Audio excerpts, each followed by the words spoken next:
My father sat across the courtroom, looking small and frail in his worn-out suit. He was dying. Cancer had taken his health, and bad investments had taken his fortune. He had nothing left. My lawyer stood up. "Your Honor," he said, "my client, Ms. Anya Petrova, is suing her terminally ill father for a childhood debt of $50,000 for unpaid emotional support." A gasp went through the courtroom. My aunts and uncles stared at me with pure hatred. My father looked down, his shoulders shaking. The judge looked at me, his eyes filled with disgust.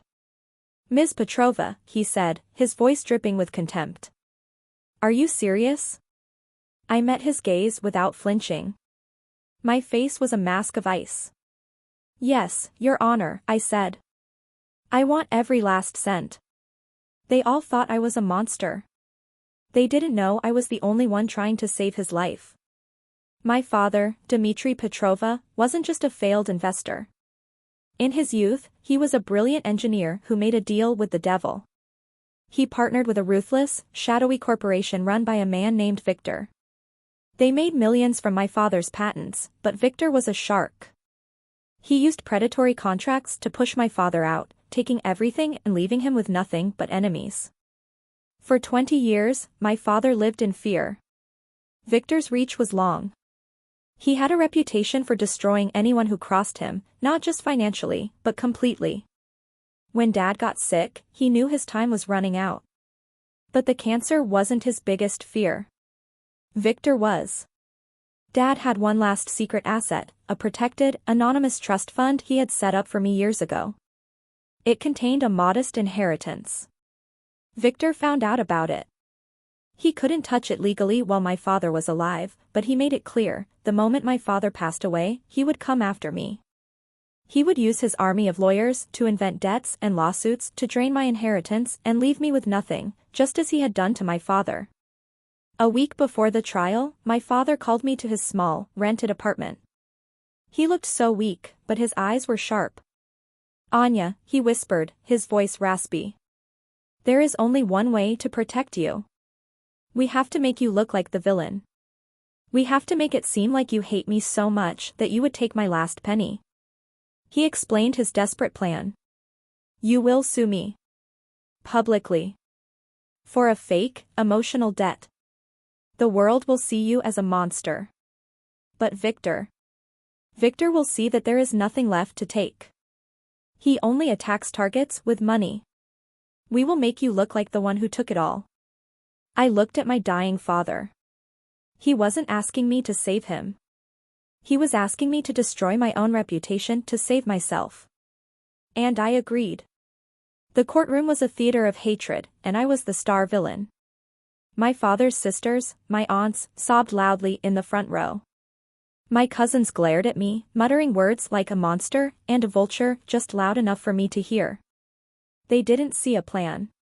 They saw a greedy daughter kicking her dying father. It was exactly what we wanted. My lawyer, a man my father had trusted for years and the only other person who knew the truth, played his part perfectly. He presented fabricated evidence, childhood diaries I had supposedly kept, detailing every time my father missed a school play or a birthday. It was all nonsense, designed to look petty and cruel. For years, my client suffered emotional neglect, he argued, his voice ringing with false passion. This lawsuit is not about money. It's about validation for a childhood of loneliness. The opposing lawyer, a young public defender assigned to my father, looked stunned. He barely put up a fight. How could he? My father sat there, head bowed, never once denying the absurd claims. He looked like a broken man, accepting his punishment. The worst part was when my Aunt Elena was called to the stand. She was my father's younger sister, and she had always been kind to me. "Anya, please," she begged, tears streaming down her face, ignoring the judge. "Your father loves you. He is sick. How can you do this to him? This isn't you." I felt a crack in my iron mask. I wanted to scream the truth. I wanted to tell her that I was doing this because I loved him.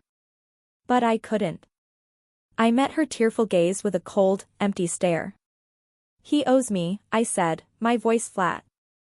And I'm here to collect. A wave of disgust washed over the courtroom. Even the judge couldn't hide his revulsion. Our plan was working perfectly. But the cost was my own humanity. The judge's verdict was swift and brutal. Given the defendant's lack of opposition, he said, his voice laced with disdain as he looked at me, this court has no choice but to rule in favor of the plaintiff. Ms. Petrova is awarded the full $50,000, to be seized from any and all of the defendant's remaining assets. My family erupted in angry shouts.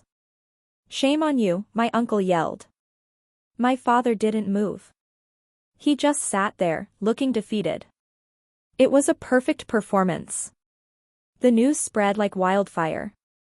Cruel daughter sues dying father for pocket money. The headlines were savage. I became a local pariah. People would whisper and point when I walked down the street. My social media was flooded with hate messages. I was completely, utterly alone. Which meant the plan had worked. 2 days later, my father's lawyer, Mr. Harris, called me to his office. He looked at me with a new, profound respect. Victor's people were in the courtroom, Anya, he said quietly. My sources confirm he has dropped all interest. He believes your father is penniless and that you are a ruthless creditor who has already taken everything. You are safe. A wave of relief washed over me so powerful it almost brought me to my knees. It was over. Now, Mr. Harris continued, sliding a thick envelope across the desk. For the final part of your father's plan. I opened the envelope. Inside was a letter in my father's shaky handwriting. My dearest Anya, it began. If you are reading this, it means our crazy plan worked. I am so sorry for what I asked you to do. The world may see you as a monster, but I will always see you as my hero. My eyes filled with tears. The lawsuit was a lie, the letter continued. But the debt is real. Not the one you claimed, but the one I owe you. The evidence your lawyer presented was a code. The page numbers of your diaries, and the dates of my missed birthdays aren't random. They are the account number and password to a hidden offshore bank account I set up in Switzerland years ago. An account Victor never knew existed. I stared at the letter, my heart pounding. There isn't $50,000 in there, my love, he wrote. There's $15 million. It's all yours. The debt is paid. My father passed away peacefully 3 weeks later. At his funeral, I was an outcast. My family members created a physical wall, turning their backs to me so I had to stand alone. They didn't know I had spent every last moment by his side, holding his hand, reading to him. In his final hours, he wasn't afraid. He was happy, knowing I was safe. After the service, my Aunt Elena, her face etched with grief and anger, cornered me by the exit. I hope you're happy, Anya, she hissed, her voice trembling with rage. I hope that $50,000 was worth it. You shamed him. You broke his heart in his final days. He died thinking his own daughter was a monster. The rest of the family gathered around, their eyes like daggers. I didn't say anything. I just reached into my purse and pulled out the letter my father had written. I handed it to her. He didn't die thinking I was a monster, I said softly. He died thinking I was a hero. Read it. Aloud. Confused, Elena took the letter. She began to read. As she read about Victor, about the danger, about the secret plan to protect me, her expression changed from anger to shock, then to disbelief, and finally, to horrified understanding. Her voice faltered. She looked up at me, her eyes wide with dawning comprehension. This can't be true. It is, I said. Dad gave up his reputation to save me from a man who would have destroyed my life. And I gave up mine to help him. My uncle took the letter from her shaking hands and read it himself. He passed it to my cousins. A wave of stunned silence washed over them as the truth settled in. The lawsuit, the cruelty, the public shaming, it was all an act of love. They had spent weeks hating me, calling me a monster. And all that time, I was the only one who was actually fighting for him. My Aunt Elena took a step forward, her face crumbling with regret. Anya, oh, God, Anya, we didn't know. What have we done? Tears streamed down her face. Can you ever forgive us? I looked at their faces, filled with shame and sorrow. I wasn't looking for an apology. I had already received my validation from the only person who mattered. There's nothing to forgive, I said, my voice steady. You were just the audience. And we gave you the performance we needed you to see. After the funeral, my family tried to make amends. They called. They sent flowers. They invited me to family dinners. I was polite, but distant. The bond of trust had been broken, not by their hatred, but by the secret I had to keep from them. Some things, once shattered, can never be perfectly whole again. Using the money my father left me, I didn't buy a mansion or a sports car. I started the A. Dmitry Petrova Foundation, a non-profit organization that provides legal aid to brilliant inventors and engineers who are being exploited by predatory corporations, just like he was. We fight for the little guy. We protect the dreamers. Victor never bothered me. To him, I'm still just the cruel daughter who has no money to her name. He doesn't know that every lawsuit my foundation wins against corporations like his is funded by the very money he failed to steal. The world might remember me from those savage headlines. But I don't care. I have my father's last letter framed on my desk. I read it every day.